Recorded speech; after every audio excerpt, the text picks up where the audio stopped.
Hi, this is Dr. Karen Becker, and Giardia is a one-celled parasite found not only in the small intestine of dogs and cats, but actually in most wild animals worldwide and many people in third world countries.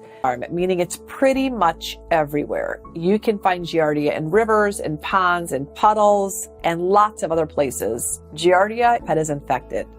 When symptoms are present, the most common symptom is diarrhea, which can be acute or sudden, or chronic or intermittent. Many people seems fine again.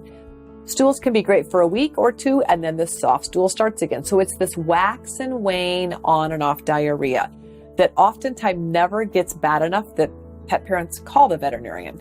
So many people will assume that this intermittent soft stool means that the dog or cat got into something, or they just may have a little upset, or that they ate something that didn't agree with them. So many times Giardia cases go undiagnosed for years because the symptoms never get bad enough to actually create a crisis that takes the patient to the veterinarian. After a week, month, or sometimes years of undiagnosed Giardia infections, a Giardia positive animal can actually experience an acute and very debilitating bout of bloody, dehydrating diarrhea. Most pets with Giardia don't lose their appetite, but in chronic cases, they can actually lose a lot of body weight. So animals are still eating, but they're getting thinner and thinner and thinner. This is because Giardia infection interferes with the digestion and absorption of nutrients in the diet. It can actually also damage the lining of the intestine. In fact, this parasite is at the root of many cases of chronic GI inflammation in dogs. And I would go so far as to say that many cases of underlying inflammatory bowel disease or dysbiosis can be caused by undiagnosed Giardia infection, diarrhea, malabsorption, and other digestive issues who end up being Giardia positive.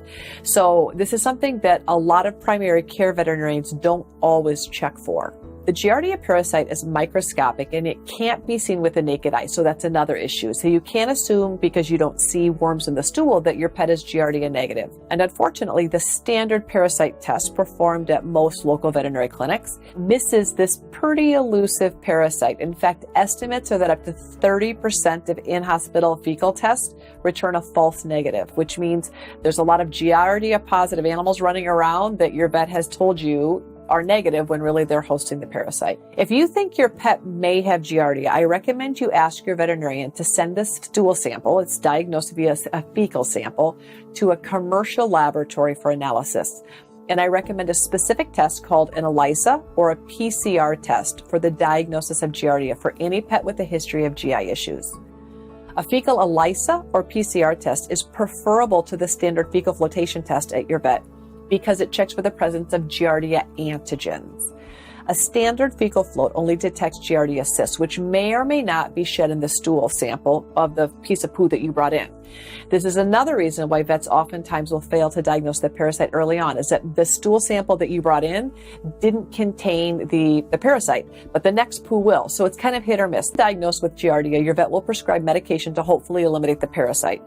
The Giardia parasite is becoming resistant to many antiprotozoal drugs, which means more and more pets are becoming persistent carriers of the infection. This means that even after you've given the medication and you've checked the stool sample several times, that your dog or cat could still be positive. So it's important that you continue checking to make sure that you get a negative. Preventing Giardia infections from occurring involves being aware of several predisposing factors, including kenneling your pet with a bunch of other animals with unknown parasitic status, picking up your own dog's poop outside, and avoid walking your dog in other areas where animals have pooped. As much as possible, prevent your pet from drinking water from outdoor sources. That's probably the number one source of contamination. And most importantly, check a fecal sample through your vet's diagnostic lab twice a year. This